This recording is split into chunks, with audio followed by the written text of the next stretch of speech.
discover needs. And once you discover and see people's needs, you can't unsee it. Right. You can't, and you have to make it. Your response has to being a minister, to being a priest, to the people of God, shifts. Wow, wow. So, I love what you said. After you see, you can't unsee it. You can't. I mean, you could ignore, but you cannot. Something in your heart reminds you. You know that's there. You should do something. Exactly, exactly. And it stays there, and it becomes part of your prayer, and it just shapes, it colors everything. Wow, shapes and colors. Well, what about this? Let's go to a commercial break right now, and when we return, we'll continue speaking to Father Raphael, a young man who, as he said, has hit the ground and running.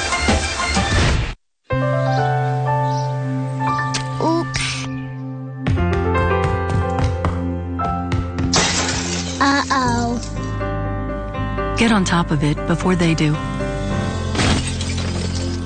Every 24 minutes, tipped furniture or a falling TV sends an injured child to the emergency room. Preventing tip-over incidents is easy, inexpensive, and only takes 5 minutes. Learn how to secure your furniture and TVs to protect children at anchorit.gov. What you been doing, Braden? Reading. Let's see. Pictures, pictures, pictures. There's a boy riding on his bicycle.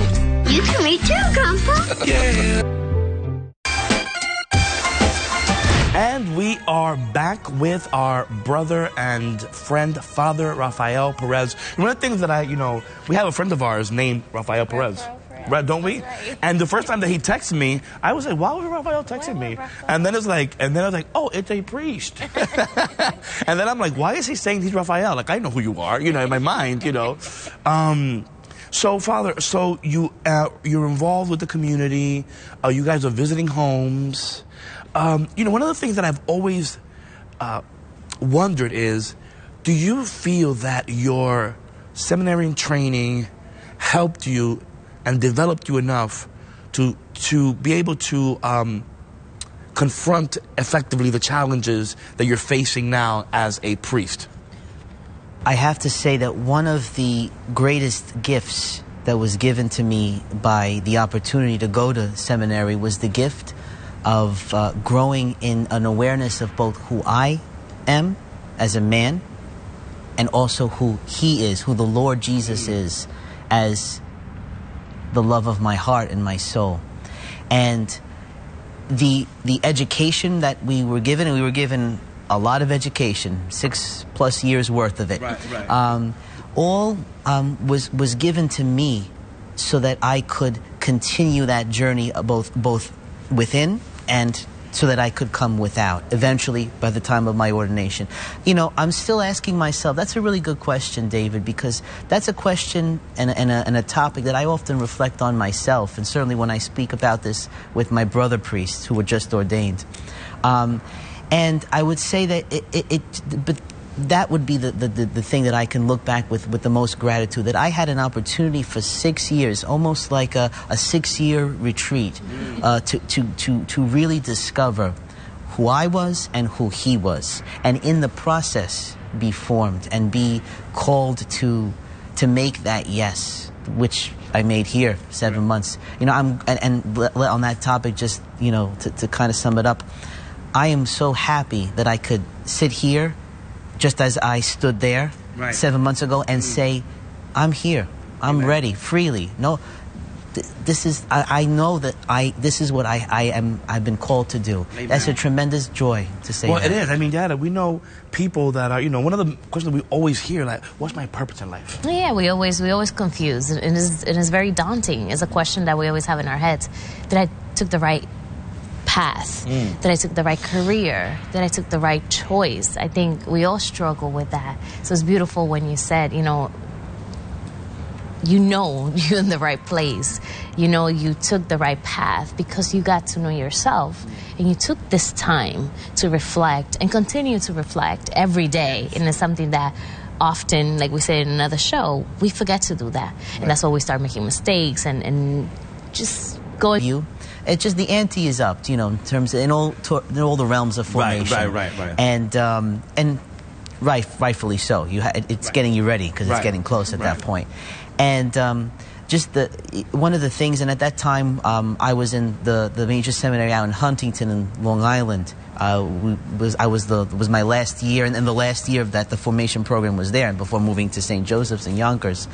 And one of the things that, you know, amongst myself and brother seminarians at the time, it became apparent that, you know, we need to support each other on a level that's more substantial than just, you know, I'm having breakfast with you, or having lunch or dinner with you. Right. We have to nurture our vocation. Open invitation. And you know, thanks be to God, we continue to do that. I was doing it through the seminary, and continue to do that.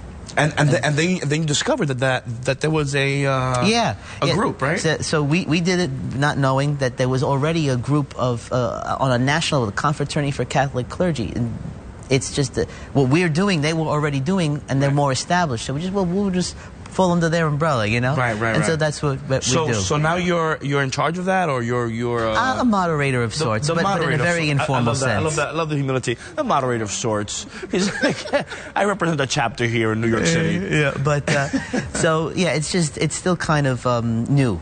Right. You know, but I think it's. But I wanted to touch on it because situation, and I'm pretty sure that comes up. You guys can, like, you know, help each other out all the time. Yeah. So, looking forward, what do you look to accomplish? Like, as you're right now in this community, what are you looking at? I want to get these things done. You know, it's very easy to.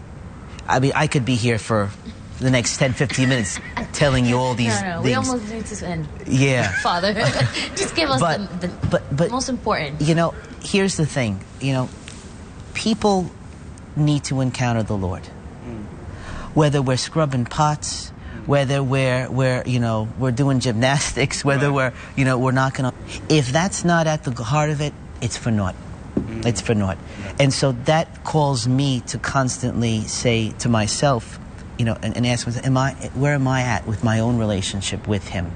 And so that, you know, so that whatever it is that I'm being called to do, it would be to facilitate, again, like I said in the beginning, so that I can facilitate the encounter, not so much with me per se, but through me to another, you know? Wow, that's good stuff. To the Lord. That's good stuff. Yeah. That's really good stuff. Like he said, it's not just encountering Him, but that through Him, they may encounter Him. Well, talking about encountering Him and talking about Him, let's go to the segment, our new segment, What's Hot in Catholic Hip Hop, with our DJ, David Dorian. For this time around, we're going to be talking about a rapper who is, his name is Nicholas Torres, but he goes by the name of Diverse. He spells it a little differently for those who might be wondering. It's DY-Verse, V-E-R-S-E. He was born in Colombia, but he was raised in South Florida. He makes beats, but he also raps. He's always been very heavily embedded in making music since the age of 16. But then throughout his life, throughout all he was going through, the Lord sort of came down and had an encounter with Him, and he had an encounter with the Lord. So then he was inspired to make the music that he was making, but for the Lord. Now, he not only makes music by himself, but also with other Catholic rappers like C26 and Separate Mind. And he also started a new duo with another rapper named John Levi. They started an indie label called 4 Marks Music. And recently in 2015, towards the end of it, they released their debut collaborative project named Sunshine State, which is sort of like a play on the word sunshine because they're from Florida, and S-O-N as the sun shines. So if you're looking for him, all his social media is Diverse MC. Thank you very much for the Diverse, DY-Verse. And thank you, Father Raphael. We really thank you for accepting the invitation, and thank you for being so honest about being a priest, you know, and being ordained and the challenges. I think it's important that there's this kind of, like, you know, transparency that sometimes, you know, yeah, you might go to a place and you might say, wow, this is great. But